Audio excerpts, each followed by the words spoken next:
seatbelts buckled because Brian Flores is suing the NFL. Rightfully so. He's also going to be suing, what are the other teams? The Dolphins, the Giants, and the Broncos? Yep. That they did not adhere to the Rooney Rule. For those of you who don't know, the Rooney Rule means you must interview a minority candidate for a head coaching position that does not reside within your organization already. It must be an outside candidate. Some of you are going to go, oh, well, that's just a pity interview. Let me explain something to you. And it's something that I am explaining even though I don't get the right to explain. All right? Interviews to people of minority status, Black, Asian, Hispanic, all of it, didn't happen before 2003. When they did, it was such a minuscule rate. 2003 was when the Rooney Rule was instituted. Immediately, the number of minority head coaches doubled. It was like 2 to 3 before that. It doubled up to 6, 7, and 8. And throughout most of the 2000s, it stood around 6 to 7 and 8 coaches. It is now dropped back down to 1, and that is Mike Tomlin with Pittsburgh. You're not wrong. It has become a pity interview because the old boys club known as the NFL Owners Association has made it that way. The reason the Rooney Rule is important and the reason that the NFL needs to get back on the horse and start instituting it and enforcing it, which we'll talk about how it wasn't enforced, is because Black head coaches will not get a fair shake in the league for any interviews without a prior connection if it is not enforced. That is the way of the world. That is what is happening. If you do not put minority candidates in anything in the world, Twitch, YouTube, NFL, MLB, the entire world, if you do not enforce and reinforce, if you do not reinforce the fact that minority candidates deserve a place at the table, they will not get a shot. And I don't care how many white people, myself included, get pushed to the back of the line. That's what needs to happen to get, you ready for this? Not to get ahead, to get equal. Not even to get ahead, to get equal. That's where we stand right now. It's so embarrassing for me as a white man to even be having to say this, that just to get equal, just to get minorities equal with us, we have to push them ahead. We have to push them ahead. That shouldn't be the case, but it is. So stop arguing against, it's reverse racism, GGB. It's reverse racism. Screw off. You don't know the meaning of the word. Yeah. This is wild to me, man. We're looking at Mike Tomlin. Mike Tomlin is the only Black head coach that we have in the NFL right now. Ron Rivera, I believe, is the only other minority coach that we have in the NFL, if I remember correctly, right? So with that, we have 2 of the 32 teams in the NFL are represented by minority coaches. We've had the Rooney Rule, since you mentioned, since 2003. Yes. I'm gonna go over some of the things that have transpired in sort of the Brian Flores piece because there's a lot, and there are more and more head coaches that are coming out. Hugh Jackson just came out and said some things today. I didn't get a chance to actually go through that. I believe it was about the 100,000 have, per loss. He insinuated that maybe he got that too. We'll talk. Let's talk about more what Flores happened. We'll add Jackson Flores, on here. Sure. So basically, the first thing that was shocking to me is Flores comes out with this. Also, I love he did it in the first day of Black History Month. Thank you very much, Brian Flores, for that. That was incredible to me. But I also love that when he put this out, the NFL denied the allegations publicly within 2 hours of Brian Flores making that statement. Of course he did. That to me is unbelievable. More time was spent investigating deflated footballs than spending on Brian Flores' allegations. And there's no shot, even if they had brought that to them maybe a couple days prior or even a week prior, you could imagine, because all the time they would take to prepare that and necessarily get ready.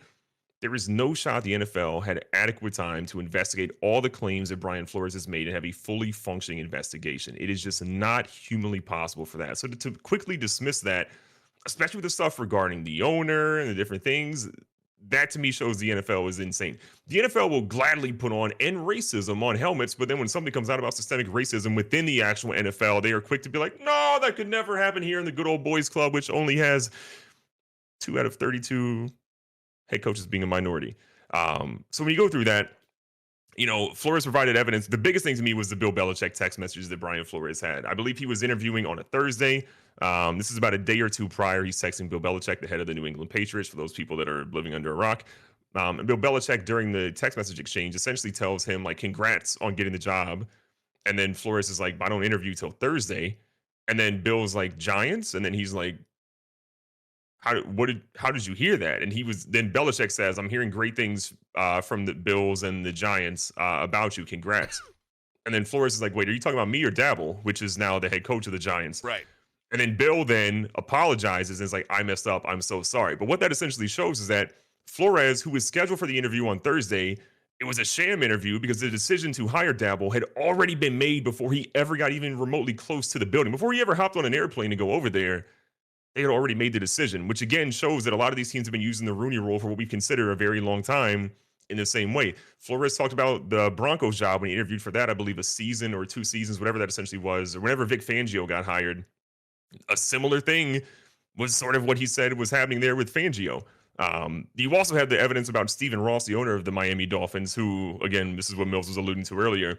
He allegedly offered Flores $100,000 per loss to tank the team. He also allegedly tried to orchestrate multiple tampering meetings between Flores and a prominent QB. I don't know if they ever said who that was. I'm assuming it was Deshaun Watson or maybe something of that nature. But for an owner to then go to their head coach and say, hey, for every loss you do, I'll give you $100,000, and then to violate NFL tampering rules and try to get your head coach involved in that, I don't think people understand the big thing with that is conduct detrimental to the league, which means Flores by far would have been fired. There'd have been massive fines, obviously, associated with that. You could honestly say that Stephen Ross could potentially. This has never happened in the NFL. We've seen it in the NBA for conduct detrimental to the league, where owners were essentially removed or forced to sell their franchise. Something similar like this could happen in the NFL because they probably want to toss the blame on someone in the situation. But it's just a wild thing for him to go through all of this and then the NFL to just so quickly dismiss and say, not in our league. No, we publicly go out and will vehemently deny these and challenge these in court. I know people are talking about, okay, yes, he's put out this thing. He's suing the NFL. He's suing the 3 teams. What does he essentially want? So I went through today and found out what he essentially is asking for with his team of lawyers that he has. So he's asking for increasing. Real quick, before you do this, yeah. I want to have people understand the severity of what he's doing. He's falling on a sword for minority coaches because his career as an NFL coach is over after what he's doing right now. He is going to be untouchable. No other owner is going to bring him anywhere close. And he is a very good coach. He showed that this year. He is a very good and up-and-coming coach. He is going to blackball himself, excuse the term, from the league for doing what he's doing. And I want you to listen very carefully to this list that GGB is going to go down. He's not doing this for money. He's going to get paid. He's not doing this for money. I want you to listen to what Brian Flores has stated that he wants. Yeah, and I think 2 things I'll touch on before I necessarily jump into that.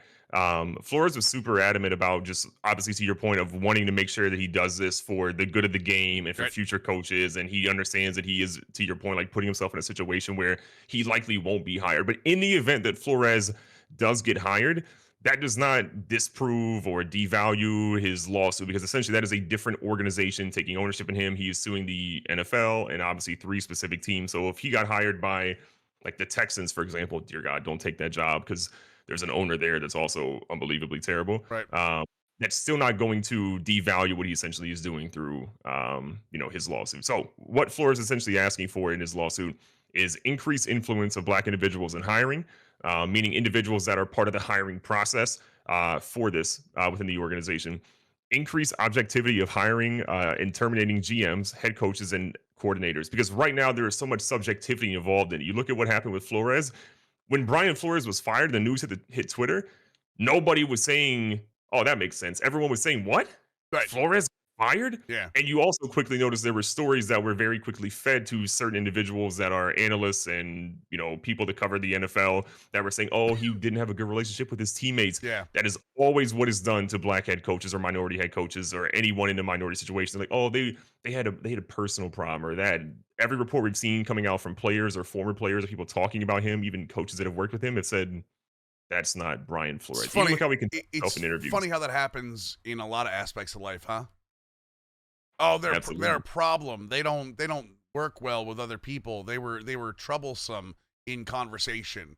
They, by the way, I'm using they very very adamantly in quotes. Yeah. It's the same racist undertones that have happened, and it just translates to football as well, which is unfortunate.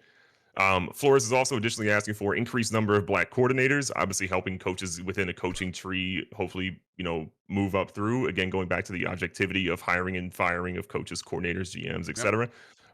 Incentivize hiring retention of black GMs, head coaches, and coordinators. This is something that was pitched, I believe, a couple of years ago. I think the NFL ultimately decided against it, but it was something around sort of, I think, draft pick, like conditional draft pick compensation for having retention for minority head coaches in the NFL. And then one of the last things he's asking for is transparency of pay for GMs, head coaches, and coordinators. This is a huge one because, again, whether you're a minority or you're a woman or something of that nature, if you are not essentially a white male in sports or in a lot of places in the workplace, there's traditionally going to be a pay discrepancy or pay gap. And because people are so, I guess, just not used to talking about pay or talking about their compensation, you're always going to see something going there. So I think if you look at what his demands are, it's not about him. Like, this is about setting up the future class of coaches to be not judged differently, it's to be judged the same. That is all Flores is trying to do, is have a Yep. crop of coaches that comes in after him. He's not even worried about himself. He's talking specifically about coaches that are coming in, whether it's players that turn to coaches or young kids that want to go through a coaching tree through, rec league to high school to, elevating themselves up to standards, to just be judged and evaluated the same way as everybody else, not under an additional microscope. That's all he's asking for. It just he shouldn't have to go through this. I'm happy he's standing up because someone eventually was going to have to. But you know what's going to happen. Like they're going to pay him off, or it's going to get better for I hope 3 he doesn't take it if he does. I know, I was doesn't gonna say, I hope he doesn't either. And it doesn't, from what he's asking for, it doesn't sound like he's going to. It sounds like he knows the situation he's putting himself in, and he's ready to essentially take that on and be like, listen, I'm not coaching anymore. He knows, he has to know that they're not going to touch him anymore. So might as well help the game as much as he possibly can, which really sucks. Because going into this season, Brian Flores wasn't on the hot seat. He was looked at in Miami as being the head coach that's going to bring them out of the doldrums. And if you saw this year, I mean, he had a win streak that was showing how good of a coach he is for that team. It's incredibly disappointing that we have gotten to the point in this world. It's 2022, man. It's 2022, and minorities still cannot get a fair shake. And anywhere, the NFL is one of the most scrutinized public entities in the world, and even they cannot give minorities a. It is what it is, man. I hope Brian Flores not only gets paid from this, but I hope every single owner that has wronged any black candidate, Hispanic candidate, Asian candidate, female candidate, because there have been some that have come through there too, I hope every one of them gets the team taken away from them. And that's because that's what needs to happen. It won't.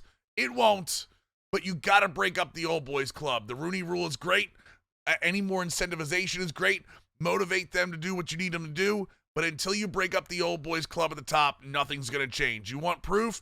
No one talks about what happened with Robert Kraft. You know why no one talks about what happened with Robert Kraft? Because Roger Goodell is there to protect all 32 guys. Yeah. And I guess I have two things left to say on this subject. Is the number one thing is that I hope this litigation, I know the NFL is going to move for dismissal. They're going to have their lawyers, their 700 lawyers on this immediately, and try to move for grounds of dismissal, and then try to resolve it within their own arbitration court, which we know is going to be nothing. It's going to be a slap on the wrist for Stephen Ross. It's going to be nothing for these additional teams. They're going to say the process was, held to a T, and it's going to be no issues at that point. So I hope this is able to go into the court system. I hope this class action lawsuit gets only stronger by additional head coaches coming forward, not only with their stories, but with their evidence as well. So this can be proven in the court of law. And I hope that when this is sort of resolved, that it's resolved in a way that's not like the Washington football team sexual misconduct scandal. That's not like the other scandals we've seen in the NFL, especially look at Kaepernick and what essentially happened there. I hope this is resolved in a It's way still happening where there. the findings are public. They cannot be restricted. They are public, and we are able to finally know what is being said, how things are being handled, and how these organizations that have been running for God knows how long in shisty ways and terrible ways and doing things in the dark, they finally come to light.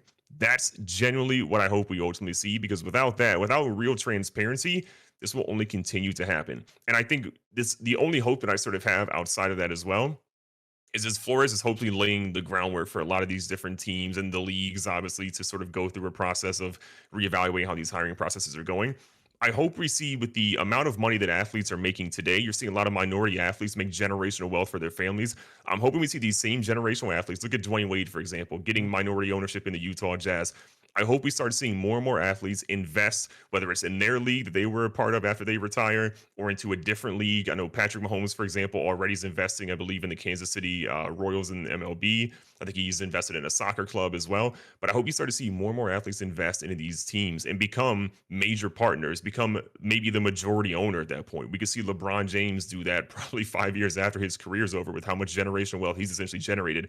And I hope we see more and more athletes get involved so that they can look at things holistically and be like, this is not going to happen anymore. Because until we get sort of minority owners into some of these leagues, the same problems are going to rear up time and time again. Because to Mill's point, commissioners like Roger Goodell are typically there to shield the owners from any wrongdoing. Amen. Amen. Last question. How confident are you that this is going to do anything? That's all I need to hear. Honestly, that's all I needed to hear. I wasn't expecting an answer. I was going to give you 1 to 10, but that feels minimizing the entire problem. That's all I needed to hear, man. I cross my fingers and I hope, but it's one of those things where we have seen things that are the contrast of whether it's right or wrong is very clear in previous years, and we've seen those things fall by the wayside. So I am hoping and I pray that Brian Flores gets, the justice he deserves, but I just don't know when it comes to the NFL if any of that's actually going to happen. Go get your bag, Brian Flores. Take every single one of them for everything they're worth. Amen.